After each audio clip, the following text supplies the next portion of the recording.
चलिए इस वीडियो में बात करते हैं एसवीजी ग्राफिक्स की। तो एसवीजी ग्राफिक्स क्या होता है? एसवीजी का मतलब होता है वेक्टर बेस्ड ग्राफिक्स, और इसको वैसे ही हम लोग इस्तेमाल करते हैं जैसे हम लोग कैनवास का इस्तेमाल करते हैं, तो थोड़ा सा उससे अलग होता है ये। तो SVG defines vector based graphics in XML which can be directly embedded in HTML pages. HTML pages में डायरेक्टली इसको एम्बेड किया जा सकता है, लगाया जा सकता है। SVG graphics are scalable and do not lose any quality if there are zoomed or resized. Zoom या रिसाइज करने पर जो एचवीजी ग्राफिक्स होता है वो क्वालिटी लूज़ नहीं करता है, तो ये इसका प्रॉफिट हो जाता है। तो ये स्केलेबल होता है, स्केल किया जा सकता है, इसको रिसाइज किया जा सकता है, जूम किया जा सकता है, और इसमें क्वालिटी भी लूज़ नहीं करता है। तो ये अच्छी बात हो इसकी। और SVG supported by all major browsers. जो आजकल के ब्राउज़र हैं वो अधिकतर ब्राउज़र जो होते हैं एसवीजी को सपोर्ट करते हैं। तो एसवीजी क्या है, यहाँ पर लिखा हुआ है SVG stands for scalable vector graphics, और this is use to define vector based graphics for the web. Specially web के लिए इसका इस्तेमाल किया जाता है। तो वेक्टर बेस्ड ग्राफिक्स है वेब के लिए, इंटरनेट के लिए। तो SVG defines graphics in XML format, और एक्सएमएल फॉर्मेट में ग्राफिक्स डिफाइन करता है। Each element and attribute in SVG files can be animated. जितने भी एलिमेंट होते हैं एसवीजी के अंदर और एट्रीब्यूट होते हैं, इनको एनिमेट किया जा सकता है। एसवीजी जो होता है ये W3C रिकमेंडेशन भी है। W3C जो है वो भी रिकमेंड करता है एसवीजी को यूज करने के लिए। और SVG integrates with other standards such as CSS, DOM, XML and JavaScript. तो CSS और DOM, XSL और जावास्क्रिप्ट इनके साथ भी इसको यूज किया जा सकता है, इंटीग्रेट किया जा सकता है। एसवीजी एलिमेंट दिखता कैसा, सिंटेक्स कैसा, कुछ इस तरीके से आपको लिखना होता है एसवीजी एलिमेंट, और इसके अंदर आपको दूसरे एलिमेंट इस्तेमाल करने होते हैं और एट्रीब्यूट इस्तेमाल करने होते हैं। तो ये जस्ट लाइक कंटेनर की तरह काम करता है एसवीजी ग्राफिक्स के लिए। जो एसवीजी ग्राफिक्स होता है उसके लिए कंटेनर एलिमेंट है एसवीजी एलिमेंट, कंटेनर एलिमेंट की तरह काम करता है। तो SVG has several methods for drawing paths, boxes, circle, text, graphics, images. तो ये सब पाथ हो गया, बॉक्स हो गया, सर्किल, टेक्स्ट हो गया, कोई ग्राफिक्स इमेज हो गई, इनके लिए ये सेवरल मेथड प्रोवाइड करता है एसवीजी जो ग्राफिक्स होता है। सबसे पहले एसवीजी सर्किल। तो इसके लिए एसवीजी सर्किल किस टाइप से बनाया जाता है? तो एसवीजी आप एलिमेंट इस्तेमाल करेंगे और इसमें ये एट्रीब्यूट इस्तेमाल करते हैं, विद एट्रीब्यूट और हाइट एट्रीब्यूट इस्तेमाल कर रहे हैं। उसके बाद ये सर्किल एलिमेंट का इस्तेमाल किया गया सर्किल ड्रा करने के लिए। यहाँ पर CX और CY सर्किल के सेंटर के X और Y कोऑर्डिनेट हैं। CX और CY का मतलब है एसवीजी एलिमेंट के लेफ़्ट टॉप कॉर्नर से सर्किल के सेंटर की विड्थ और हाइट कितनी है, यानी दूरी कितनी है।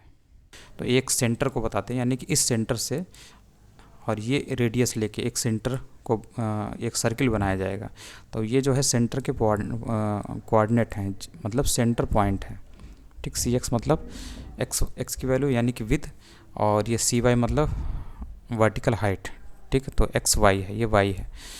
तो पॉइंट को बताने के लिए XY कोऑर्डिनेट की ज़रूरत पड़ती है, तो X और Y की वैल्यू है। और इसका जो आपका 0 0 होगा कोऑर्डिनेट, वो लेफ़्ट टॉप होगा, वहाँ पे 0 0 वैल्यू होती है, उसी हिसाब से ये वैल्यूज नीचे की ओर होते हैं। और ये रेडियस है, और ये स्ट्रोक है मतलब बॉर्डर। तो बॉर्डर किस कलर का होगा? ग्रीन कलर का। और स्ट्रोक विथ यानी कि जो बॉर्डर यानी स्ट्रोक किनारे किनारे बनाया जाएगा बॉर्डर टाइप का, इसकी विथ कितनी है? 4। और फिल ये कलर है जिससे सर्किल को फिल किया जाएगा। तो फिल एट्रीब्यूट में आप कलर वैल्यू देते हैं, तो येलो दे दिया है, इसलिए ये आपको दिखाई देगा इस टाइप का। ठीक है, तो ये पोजीशन है, और पोजीशन इस 50 पॉइंट पे यानी कि यहाँ कहीं पे आ रहा होगा, इसलिए आपको ये दिख रहा है।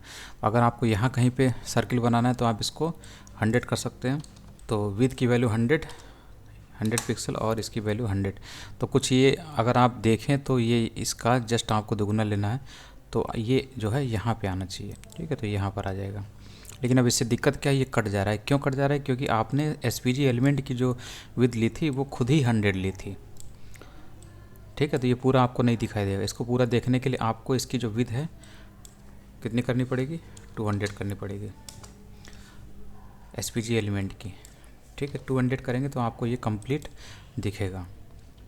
तो अंदर वाला जो एलिमेंट है उसकी जो ये जो पॉइंट है, जो उसकी ये विड्थ है, और ये जो हाइट है, यानी कि ये पॉइंट के कोऑर्डिनेट हैं।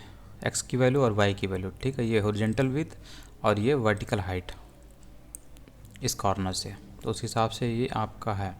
तो इसके हिसाब से आपको इस पॉइंट को लेना है इसके इस साइज़ के अंदर रखने के लिए, एसवीजी एलिमेंट के अंदर रखने के लिए, तभी आपका इस सर्कल बनता हुआ दिखाई देगा। उसी तरीके से एसवीजी रेक्टेंगल आप बना सकते हैं। तो ये एसवीजी, ये जो कैनवास होता है कैनवास टाइप का, इसने सेट कर दिया कि विड्थ कितनी रहेगी और हाइट कितनी रहेगी। विड्थ इसने 400 ली, यानी कि इसीलिए आपको ये लंबा लंबा दिख रहा है, और हाइट इसने कम ली है इसलिए आपको कम दिख रहा है, 100 पिक्सल 100 दिख रहा है। उसके बाद आपने इसके अंदर रेक्ट एलिमेंट का इस्तेमाल किया, इसके अंदर रेक्टेंगल ड्रा कर लिया, इसकी विड्थ कितनी है 400 और हाइट कितनी 100, ठीक है। तो जितना इस एसवीजी एलिमेंट की विड्थ हाइट है उतना ही इसने यहाँ पर भी रखा है।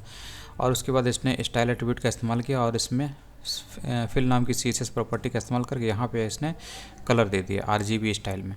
और स्ट्रोक विथ मतलब होता है बॉर्डर विथ कितनी रखी है 10, और स्ट्रोक मतलब होता है बॉर्डर किस कलर का आपने बनाया बॉर्डर टाइप का। तो इस हिसाब से आपको ये इस टाइप में दिखता है। और बाकी सारे भी इसी टाइप में राउंड रेक्टेंगल आप कैसे बना सकते हैं। कैनवास और एसवीजी एलिमेंट में क्या अंतर है, तो कैनवास जो होता है वो 2D ग्राफिक्स के लिए होता है, और एसवीजी जो होता है XML बेस्ड होता है, which means that every element is available with in the SVG DOM। You can attach JavaScript event handlers for an element. JavaScript event handlers को भी इससे अटैच कर सकते हैं। एसवीजी में क्या होता है, इस trans space is recommended as an object. SVG में जो भी शेप आप ड्रा करते हैं वो एक ऑब्जेक्ट की तरह रिकमेंड किया जाता है। If attributes of an SVG object are changed the browser can automatically re render the shape. तो अगर एसवीजी ऑब्जेक्ट के एट्रीब्यूट चेंज होते हैं तो ब्राउज़र जो होता है ऑटोमेटिकली शेप को फिर से रेंडर करता है। और कैनवास जो होता है is rendered pixel by pixel. Canvas जो होता है उसकी रेंडरिंग जो होती है पिक्सल बाय पिक्सल होती है। In canvas once the graphics is done it is forgotten by the browser. एक बार ग्राफिक्स ड्रा हो गया कैनवास के जरिए कैनवास में, तो ब्राउज़र इसको भूल जाता है। If its position should be changed the entire scene needs to be done. और अगर इसकी पोजीशन चेंज हो जाती है तो कैनवास से जो ग्राफिक्स बनाया गया उसमें अगर कोई चेंजेस आता है तो इसकी वजह से कैनवास जिस जगह पर है उसके सारे एलिमेंट को चेंज करना पड़ेगा, तभी जाकर ये रीड्रा होगा कैनवास वाली जो ग्राफिक्स है। Comparison of canvas and SVG यहाँ पे दिया हो साफ साफ, जैसे कि कैनवास जो होता है वो रेजोल्यूशन डिपेंडेंट होता है, एसवीजी जो होता है रेजोल्यूशन इंडिपेंडेंट होता है। कैनवास में no support for event handlers होता है, एसवीजी में इवेंट हैंडलर का सपोर्ट मिलता है। कैनवास में पुअर टेक्स्ट रेंडरिंग कैपेबिलिटी होती है, टेक्स्ट रेंडरिंग के मामले में कैनवास कमज़ोर होता है। और एसवीजी क्या होता है, टेक्स्ट रेंडरिंग में अच्छा होता है, इसकी अच्छी कैपेसिटी होती है। और canvas you can save the resulting image as PNG or JPG। इसके ज़रिए जो ग्राफिक्स ड्रा करते हैं उससे जो इमेज बनती है उसको हम .png और .jpg में सेव कर सकते हैं। वहीं एसवीजी में क्या होता है, slow rendering if complex anything that uses the DOM a lot will be slow. तो इसमें ये बता रहा है कि इसके सेव करने में थोड़ा सा स्लो प्रोसेस है, कम्प्लेक्स ऑब्जेक्ट होता है तो इसमें रेंडरिंग जो होती है स्लो होती है, सेव करने में स्लो होता है। और इसमें कैनवास में क्या होता है, well suited for graphics intensive games. जो ग्राफिक्स इंटेंसिव जहाँ पर ग्राफिक्स का बहुत तगड़ा इस्तेमाल होता है वहाँ पर ये कैनवास ज़्यादा सूट करता है, और गेम एप्लीकेशन के लिए एसवीजी सूट नहीं करता है। तो ये मेन अंतर है। और यहाँ पे जाके और भी डिटेल में पढ़ सकते हैं एसवीजी एलिमेंट के बारे में।